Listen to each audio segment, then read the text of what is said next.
No existe crimen más atroz que el desvivir y abusar de una niña. Pero si a todo esto se le suma una justicia que conspira a favor de los asesinos, el cómo genera mucha frustración y problema.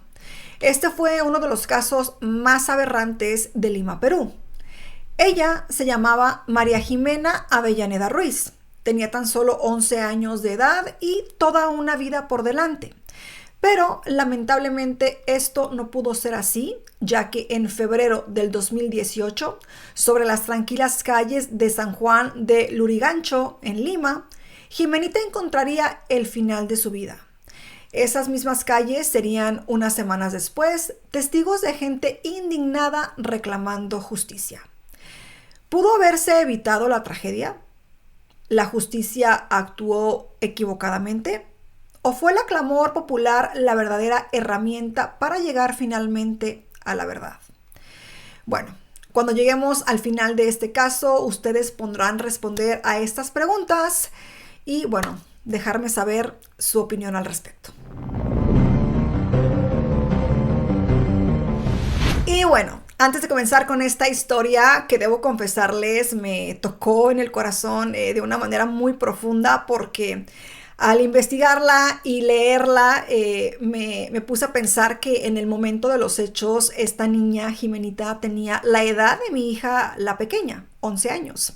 Y de habérsele permitido continuar con su vida, tendría la edad de mi hija, la mayor. Es algo que, no sé, me tocó mi corazoncito, una historia bastante triste, pero como todos los casos, es importante traerlos a la luz y de cierta manera pues crear un poco más de conciencia en todo lo que sucede en nuestro alrededor y en este mundo que de pronto está bastante loco. Pero bueno, ya saben que me gusta, antes de comenzar, invitarlos a que se unan a esta familia si aún no lo han hecho, suscribiéndose para que no se pierdan los videos y también recordarles que por favor apoyen mi contenido y a su servidora dejando esos deditos arriba, compartiendo y comentando, ya tú sabes, todas esas cositas que tú puedes hacer del otro lado de la pantalla, que son gratis, no cuesta nada y a mí me ayudan muchísimo.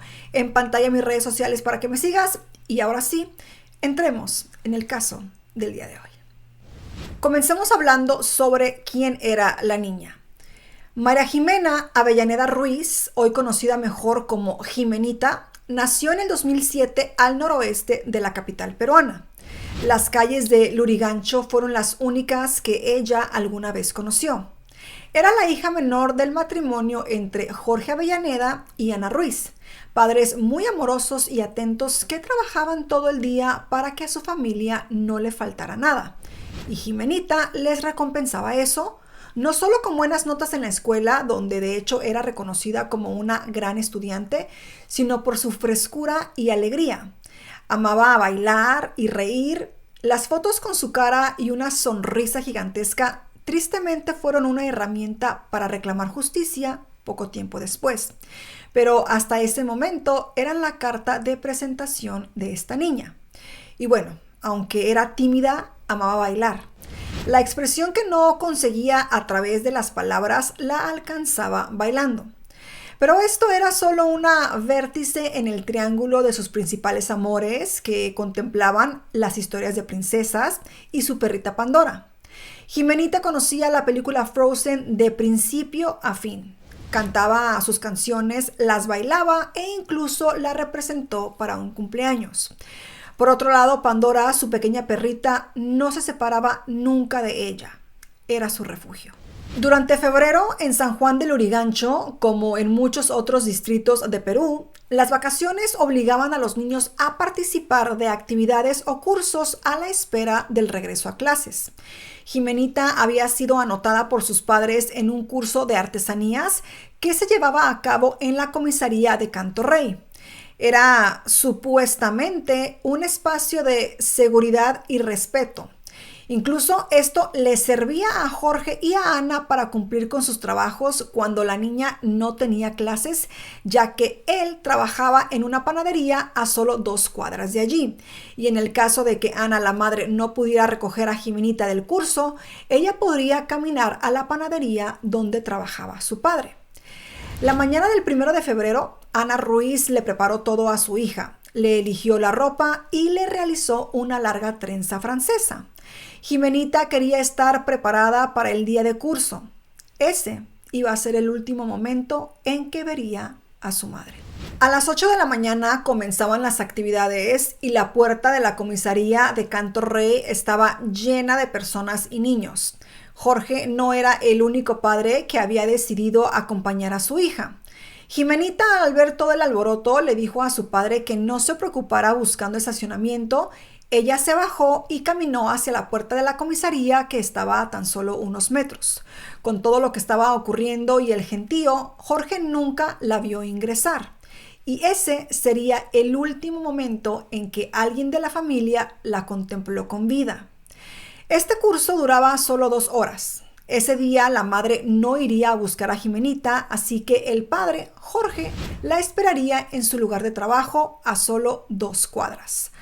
Pero llegada la hora, ella nunca apareció. Jorge en este punto llamó a su esposa esperando con la posibilidad de que ella hubiera tomado la decisión de recogerla sin avisarle, pero esto no fue así. Al enterarse de que Jimenita no estaba con su padre, Ana se fue corriendo hacia la comisaría. Pero como descubrieron un tiempo después, encontrarían de todo menos ayuda por parte de los efectivos oficiales. Los encargados de recibirlos en la comisaría les juraron que Jimenita nunca había entrado al establecimiento. Esto generó mucha confusión y mucho dolor en Jorge, quien en ese momento comprendió que nunca la había visto ingresar. Sin embargo, había algo bastante raro. Los uniformados no parecían empatizar con lo que le sucedía a los padres. No mostraban vocación de ayudarlos verdaderamente. Así que Ana y Jorge decidieron buscar por otro lado. Habían pasado ya algunas horas de la desaparición y cada segundo exponía más a la pequeña a una fatalidad. Los padres decidieron pedir ayuda al gobierno al ver que la policía no colaboraba, y fue entonces cuando apareció un salvador determinante para la resolución del caso. Un vecino de la cuadra de la comisaría se enteró de la situación y puso a disposición las cámaras de seguridad de su casa. Y lo que encontraron aquí fue bastante devastador. Afortunadamente, la herramienta que les ofreció este héroe permitió dar visibilidad a lo que había ocurrido, mientras que arrojaba un manto de sospecha sobre el accionar de las fuerzas de seguridad de Canto Rey. Lo primero que observaron fue que la pequeña había salido a las 10 de la mañana del curso de la comisaría. Esto demostraba que lo dicho por los policías era mentira y Jimenita había entrado esa mañana. Aunque esta certeza calmaba a Jorge y demostraba que su hija no había desaparecido cuando él la dejó a metros de la puerta, habría nuevas líneas de investigación con 2 supuestos sospechosos. En las imágenes, ella caminaba por la calle perseguida por un hombre de pantalones cortos que la seguía con la mirada. Esa fue la primera línea de investigación. Pero antes que nada, había que descubrir quién era ese hombre.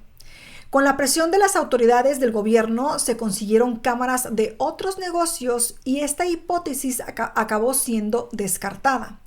Con las nuevas imágenes se constataba que este hombre había doblado en la siguiente calle y desaparecía. Pero algo aterrador aparecía otra vez.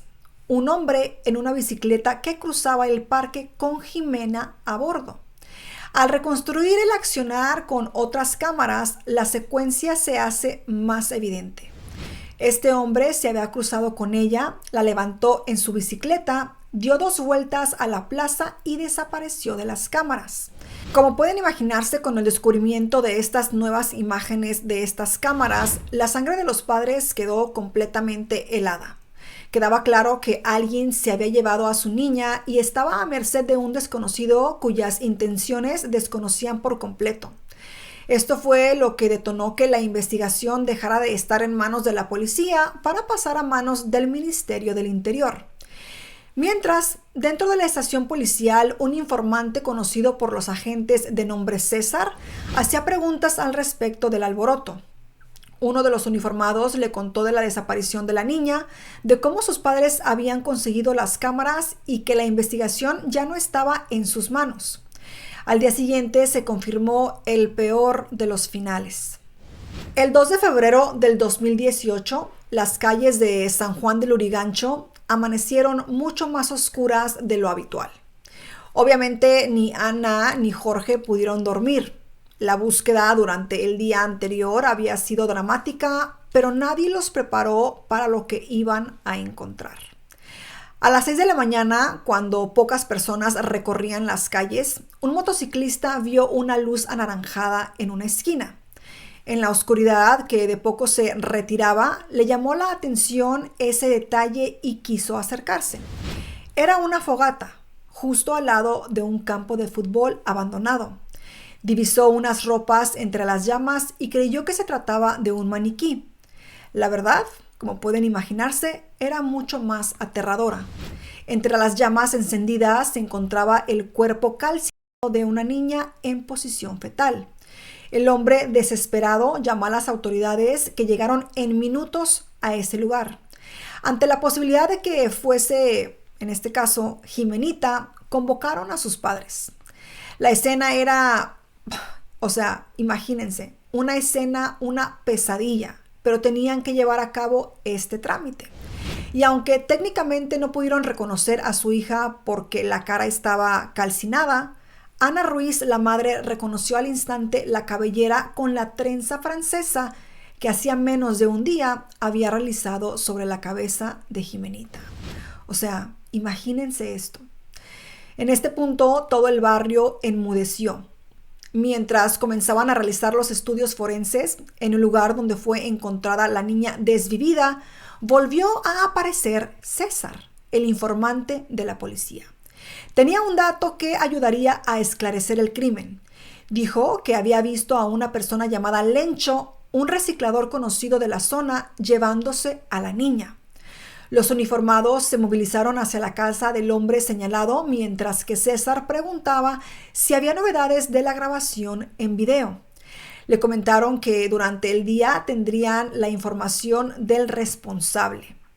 El informante escuchó atentamente y desapareció del lugar mientras los autos de la policía se movilizaban hacia la casa de este hombre llamado Lencho. Pero ahí no encontraron absolutamente nada. Las pruebas forenses confirmaron la teoría más escabrosa. Jimenita había sido abusada sexualmente y luego asfixiada por una soga. Tenía la pierna derecha muy lastimada y golpes en diferentes lugares del cuerpo y de la cara. Yo me pregunto, ¿cómo puede ser que una persona le hiciera eso a una menor de 11 años, a una niña? ¿En qué cabeza oscura y retorcida, y bastante retorcida, puede existir semejante posibilidad? Ese tipo de preguntas siempre se me vienen a la mente cuando hablo de casos como este, porque en mi cabeza no puede entender cómo estas personas funcionan. El llevar a cabo una atrocidad de estas no lo puedo entender por más que le busquemos una respuesta, creo que nunca habrá una que sea concreta. Y bueno, aquí pues la verdad iba a ser más extraña que una serie de misterio. Presten atención. Cuando finalmente se llegó a la identidad del hombre de la bicicleta, analizando los videos ofrecidos por los vecinos, se descubrió que no era otro que César, el informante de la policía que había incriminado en un primer momento al primer acusado. Este hombre violento, mentiroso y por sobre todas las cosas peligroso, había nacido en Nazca. Con un pasado atado a un padre ausente y también violento, tuvo problemas con las sustancias prohibidas desde pequeño. En Nazca había sido adicto a estupefacientes y estuvo en clínicas de rehabilitación. Luego conoció a una mujer con la que tuvo 2 hijas. La relación obviamente no funcionó y esto debido a la violencia que ejercía sobre la familia y sus continuas desapariciones por las drogas. La madre de las niñas le puso una restricción perimetral y bueno, por esta razón este hombre terminó mudándose a San Juan del Lurigancho. Allí conocería a otra mujer con la que también tuvo 2 hijos. De nuevo, la historia se repite y también terminó pues en mal plano, ¿no? El carácter violento lo llevó a una nueva separación y a tener prohibido acercarse a esta segunda familia. Pero cuando el velo de la policía cayó por completo, la información que apareció fue aún peor. César no solo era violento, alcohólico y tenía problemas de drogas, sino que también arrastraba con él diferentes denuncias y había estado detenido por abuso de menores. Él, o sea, imagínense, dando pistas falsas y con información interna, había podido organizar los pasos a seguir en la investigación. O sea que él había puesto su granito de arena a su conveniencia. Cuando la grabación en video lo confirmó, la policía lo fue a buscar hasta su casa y obviamente no lo encontraron. Este hombre vivía con sus padres, pero casi nunca estaba en su hogar. Esa libertad le había permitido llevar a cabo sus atrocidades con impunidad y silencio. En la casa de César estaban todos los elementos disponibles para convertirlo en el sospechoso principal. Una sandalia, la bicicleta de Jimenita y sangre debajo de su cama. Cuando toda la verdad salió a la luz, Jorge y Ana terminaron de entender por qué la policía entorpecía tanto la investigación. Y bueno, es que estaban protegiendo a su informante, un hombre mal habido que traficaba drogas, era violento, pero se encargaba del trabajo sucio que los uniformados no podían llevar a cabo. Incluso se descubrió que limpiaba sus coches personales y hacía mandados para la comisaría. Al salir este dato súper importante a la luz, otras voces se alzaron para sumar más preocupación. César tenía varias denuncias escondidas, ya fuera por impericia de las fuerzas o conspiración. Las víctimas decidieron salir a hablar para exponer la situación. María, una de las primeras víctimas en hablar, contó que en el 2014, cuando tenía solo 17 años, conoció a César. Este la golpeó hasta casi desfigurarla, abusó sexualmente y la dejó tirada. Por presiones de la policía y falta de dinero, no pudo seguir con el juicio luego de la denuncia. Susi, otra víctima, contó que en el 2016, cuando tenía 23 años, se quedó encerrada en una casa y fue rescatada por César, que había ido a cobrar una deuda. Al encontrarla en la casa y en esa situación, el hombre abrió la puerta, pero la amenazó con una tijera y abusó de ella. Cuando realizó la denuncia, la policía archivó el caso porque pues no le creían. Ese monstruo estaba suelto y libre gracias a la policía y amparado también por ellos. O sea, ¿pueden imaginar esto? La polémica fue tan grande que cuando la familia de Jimenita hizo el cortejo fúnebre, primero pasó por delante de la comisaría, donde los vecinos, con muy buena razón, insultaron y arrojaron objetos contra las paredes.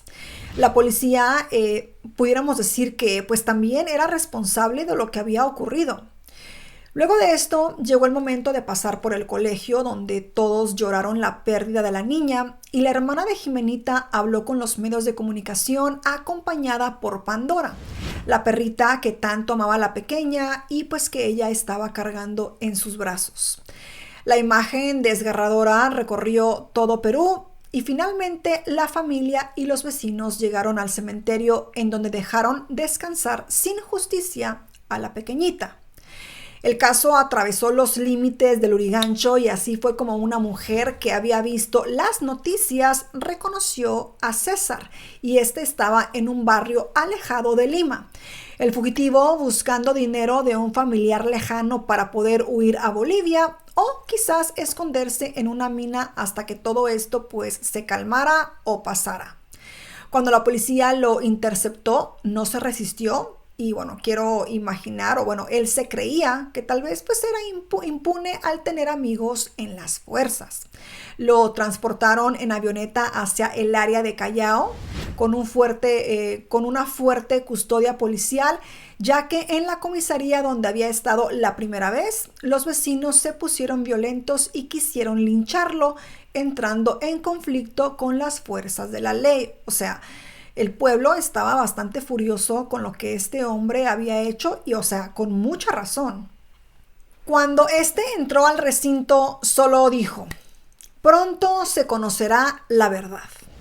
Consuelo Ortega fue designada como fiscal del caso, mientras que Marco Rivero se convirtió en el abogado de la familia de Ximenita.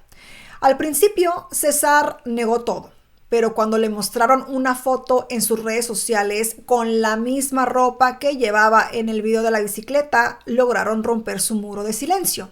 Y aquí confesó que la había matado, abusado de ella y había dormido con su cadáver.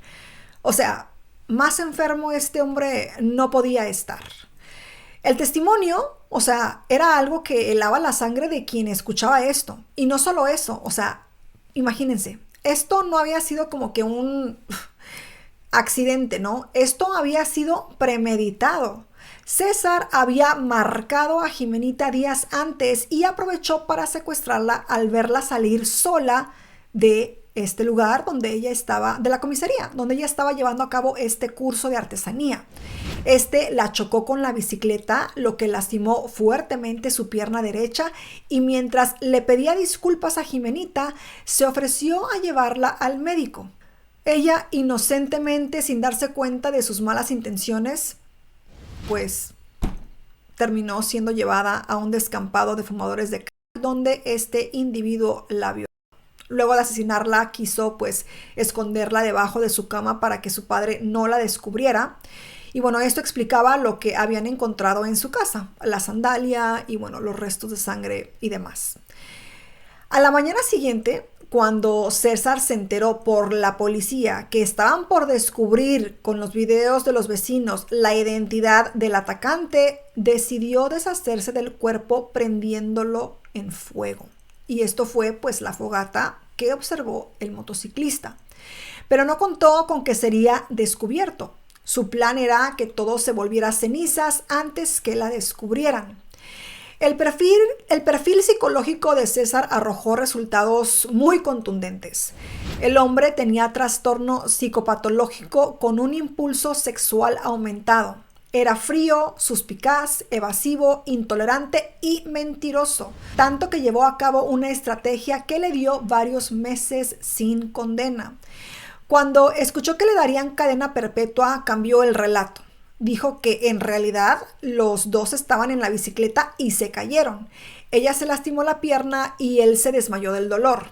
En ese momento admitió haber estado drogado y dijo que por ese motivo abusó de ella. Cuando ella despertó a los gritos, él seguía bajo el efecto de las sustancias y se asustó. La quiso callar apretando la garganta y así fue como la mató. Todo, según él, justificado por el uso de las drogas, según él. El sistema judicial le extiende el proceso, pero no pedían prisión preventiva. Y los padres de Ximenita temían que se pudiera, pues de cierta manera, escapar gracias a un grupo que lo beneficiaba desde el comienzo, la policía. El 8 de febrero se llevó a cabo una marcha multitudinaria en donde participaron la familia de Ximenita, los vecinos, entes gubernamentales y asociaciones de derechos humanos. La consigna era muy simple: Ximena renace. El pueblo buscaba que esto no se repitiera y que las fuerzas de seguridad no fueran cómplices de los asesinos, o sea, como debe de ser. Como debe de ser, que hagan su trabajo y no defiendan a personas como este individuo. O sea, hello. La movilización fue bastante masiva y global. Hubo marchas por todo Perú y esto fue determinante pues para este proceso.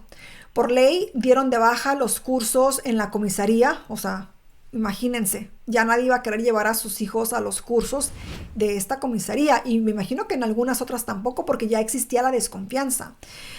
No solo pues era peligroso por la presencia de armas de fuego cerca de los niños, sino que los malvivientes entraban y salían, lo que podría ayudar a marcar a posibles víctimas.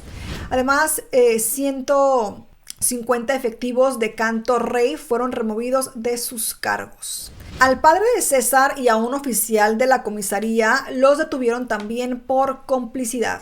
Sin embargo, no había sentencia firme para este asesino.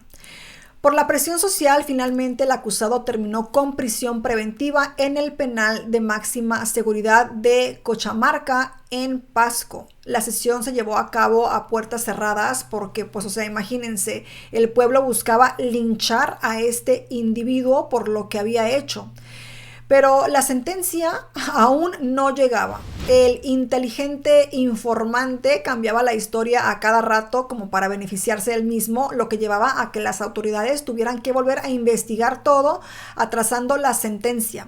Además, por la distancia en la que se encontraba la cárcel, la conexión no permitía los procesos a distancia. Incluso, César llegó a decir que tenía un cómplice y que el último día del juicio diría quién era.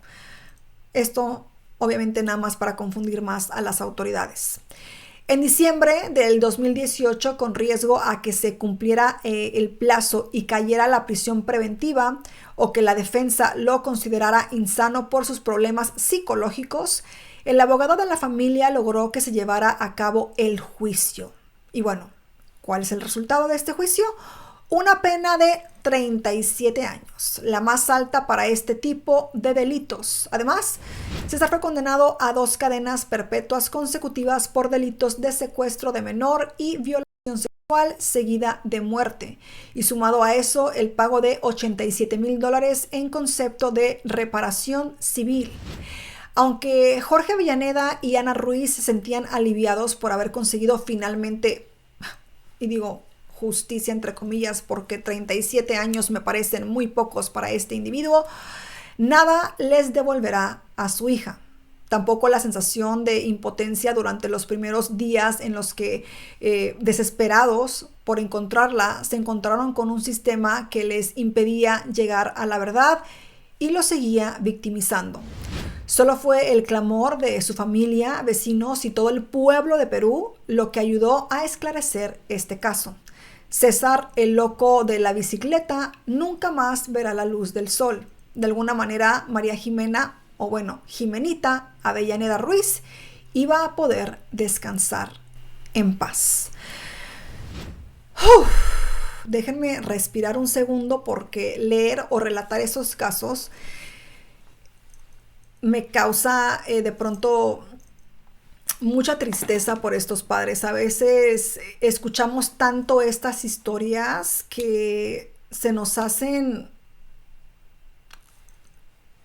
algo de la vida diaria y no debería de ser así. No debería de ser así. O sea, yo a veces me pregunto si estas personas, o sea, están enfermas mentalmente o si es pura maldad en sí. O sea, como que el diablo anda suelto por todos lados y es pura maldad. O sea, cuando una persona, pues estamos sanos de nuestra mente o tenemos buenos corazones, por decirlo así, o funcionamos de una manera normal, se nos hace como súper difícil entender esto. O sea, yo no lo logro entender. O sea, cuando hablamos de hombres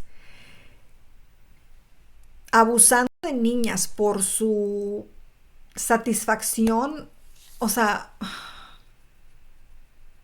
no lo logro entender.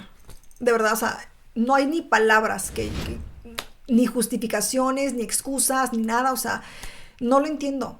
No lo entiendo. Por más que haya psicólogos, doctores, esto, lo otro, que traten de explicar, yo no lo puedo entender. Y ese es un caso bastante triste, de nuevo, no tiene un final feliz, sí nos abre los ojos, pues en ese caso sucedió en Perú y pues tuvo mucho auge allá, pero traspasó fronteras y demás. Un caso que de nuevo nos abre los ojos a ver la maldad que existe en este mundo, ¿no? A tener muchísimo, muchísimo cuidado con nuestros hijos. No podemos decir que los padres hicieron o no hicieron mal. Creo que aquí no se le puede culpar a los padres porque como padres, A veces nos confiamos como padres, creemos que las personas son buenas, como padres esto, como padres lo otro, y en un abrir y cerrar de ojos nuestra vida puede cambiar por completo, pero hay que tener los ojos más abiertos, hay que estar más pendientes de lo demás. Creo que el hecho de que este curso se estaba llevando a cabo de esta comisaría, pues donde supuestamente es seguro, ¿no? Donde están las autoridades, la policía, pues, o sea, ¿qué te puedes imaginar? Que nada puede pasar ahí porque pues están las autoridades, los individuos que están para proteger a los ciudadanos, ¿me explico? Y a pesar de que no sucedió dentro de la comisaría, o sea, este hombre estaba conectado con las autoridades, ¿no? Y le protegían y todo esto. Aquí está la cosa al revés. Las autoridades protegiendo al criminal en vez de proteger al ciudadano, ¿no? A esta niña, ¿no? O sea, una cosa terrible, una cosa bastante terrible. Con esas personas que cometen este tipo de crímenes, yo siempre pienso que la pena de muerte, yo no soy una persona que crea en la pena de muerte porque creo que al final de cuentas se comete lo mismo que tal vez ellos han cometido y cuando terminas con la vida de alguien, pues terminas y ya se acabó, ¿no? ¿Dónde está el cargo de conciencia? ¿Dónde está el sufrimiento, el tiempo? Yo pienso que una persona debe de pasar el tiempo en la cárcel para que en algún punto le llegue la conciencia, ¿no? De decir qué fue lo que hice. Y vivir con eso, eso sí es un castigo. Porque por más que te arrepientas y por más que tal vez los padres te perdonen, porque hay personas que tienen un corazón tan grande que viven tragedias como estas y son capaces de perdonar a la persona que les ocasionó el daño, a ellos y a su ser querido. He visto casos así. O sea, y el hecho de que te perdonen y todo, ese cargo de conciencia me imagino que es muy, muy pesado. Muy, muy, muy pesado. Pero bueno, mandando un abrazo muy fuerte, pues de nuevo, a estos familiares. Obviamente ya esto ocurrió hace años atrás, pero creo que es una herida que nunca cierra por completo. Cuídense, cuiden a sus niños, seamos empáticos con los demás, tengamos paciencia, tolerancia, cuidémonos unos a otros. Si ven algo raro, hablen, alcen la voz y demás. Y bueno, si llegaron al final de este video, déjenme este emoji que ven aquí, por favor. Recuerden dejar su like, no se vayan sin dejar su like y por favor compartan este video en sus redes sociales. Los quiero muchísimo, ya saben, cuídense, cuiden a sus niños y pues aquí estaremos en un próximo video. Los quiero mucho, chao.